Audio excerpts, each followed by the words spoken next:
People keep asking whether the Trump era is over, but the reality is more complicated than a yes or no. Donald Trump is no longer in the White House, yet he is still one of the most powerful figures in American politics.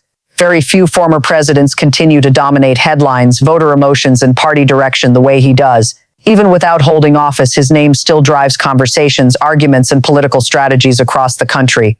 Right now, Trump is under constant pressure from multiple directions. Legal challenges, court cases, and investigations continue to shape his public image. These cases don't just affect him personally, they influence how supporters defend him and how critics attack him. Every court appearance, filing, or ruling becomes a political moment, not just a legal one. At the same time, Trump still controls a large and loyal base. Millions of voters continue to see him as a symbol of resistance against the political system.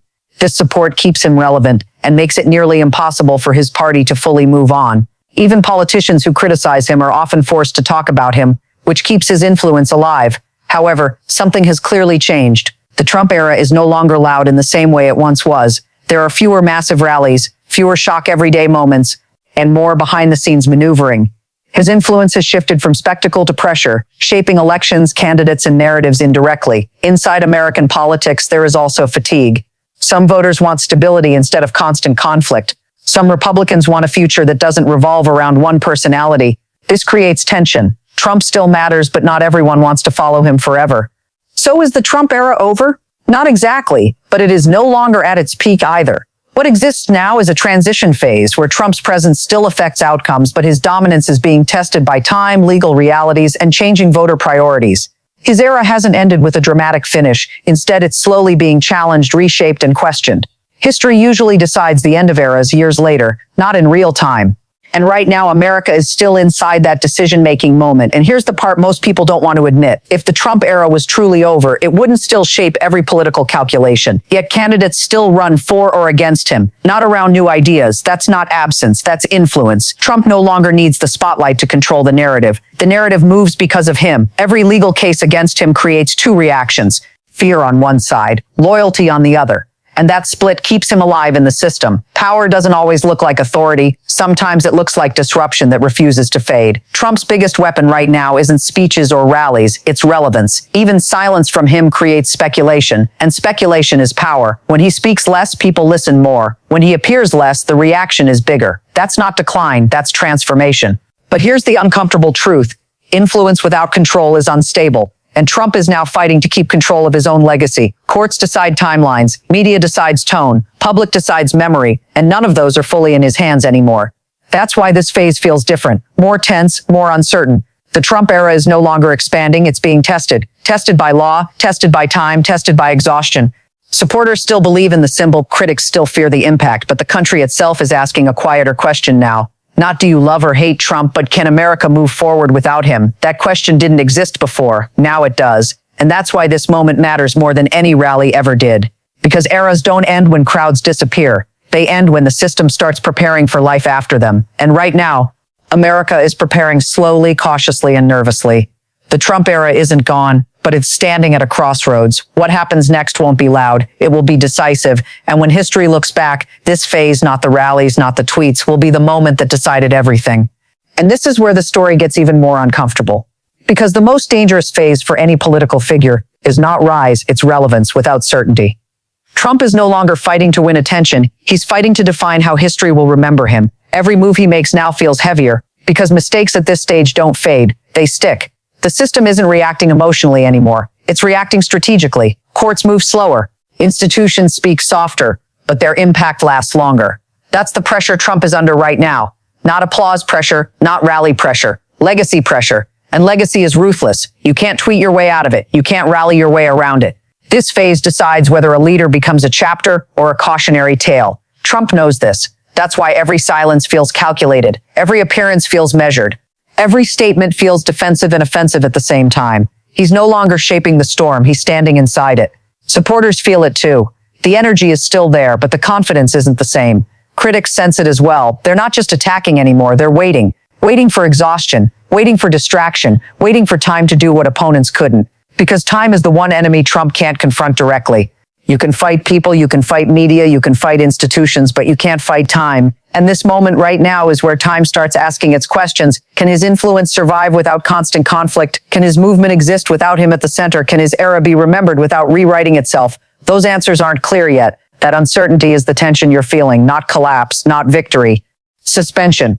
And history is watching quietly, because this is the phase where eras don't explode.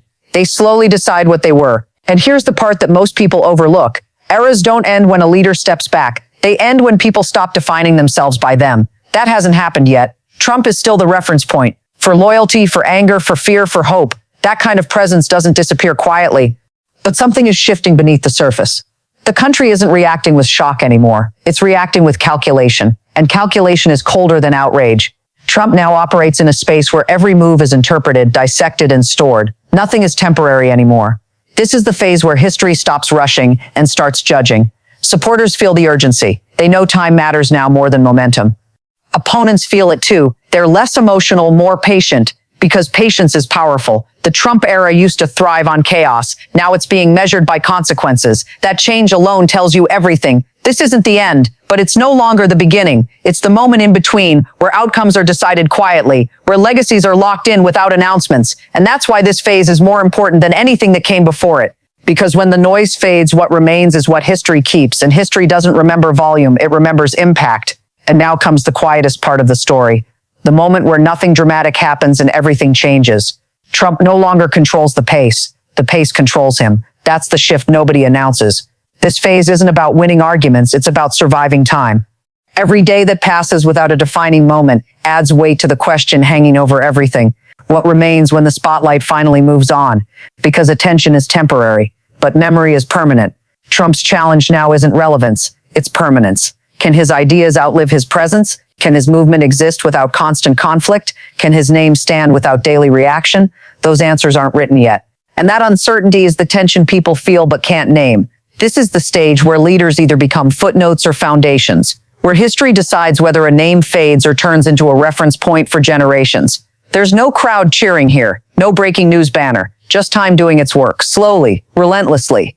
And the most powerful part? Nobody gets to choose how this chapter ends. Not the supporters, not the critics, not even Trump himself, because history doesn't ask permission. It watches, it waits, and then it decides. And now you realize something almost invisible. The era isn't loud anymore. It isn't banners or chants or tweets that dominate. It's subtle. It's everywhere, yet hard to see. Trump's influence has become a shadow that still stretches over politics, culture, and conversation. Every speech, every statement, every move is dissected, not just by opponents, but by history itself. Even silence carries meaning. Every pause, every unspoken word adds tension. The world watches, allies watch, critics watch, even supporters watch, waiting, because in this phase, every reaction matters, every misstep echoes, every choice is amplified, remembered, and analyzed. Trump no longer dictates events, he shapes reactions that ripple through politics, media, and public opinion. The era hasn't ended, it has transformed. From spectacle to substance, from immediate chaos to lasting consequence. And the tension, it's palpable, unseen, unforgiving. Because the question isn't whether the Trump era is over. The question is, what will survive it? Ideas, influence, legacy, and who will remember the man or the movement most clearly? Even now, every strategist, every politician, every media outlet is asking, what comes next? Because eras don't announce their endings. They quietly shift and you only notice when the impact is undeniable. And that right now is the story everyone is living through. And here's the final truth. The Trump era isn't over. It's no longer loud, no longer obvious, but it's far from finished. The rallies, the headlines, the chaos, those were just the surface. What matters now is deeper, quieter, and far more lasting. Every move he made, every silence he kept, every reaction he forced, all of it still echoes. Supporters still feel it. Critics still fear it, and the country is still living inside it. This isn't the end. It's the crossroads, the moment where legacy is tested, where influence is measured. History will judge, time will decide, but for now the era continues, evolving, shifting, unstoppable in its own way. And when the world finally looks back, they won't remember the noise, they'll remember the impact. The Trump era didn't end with a moment. It never truly ends. It only transforms, and that transformation is the story everyone is witnessing today.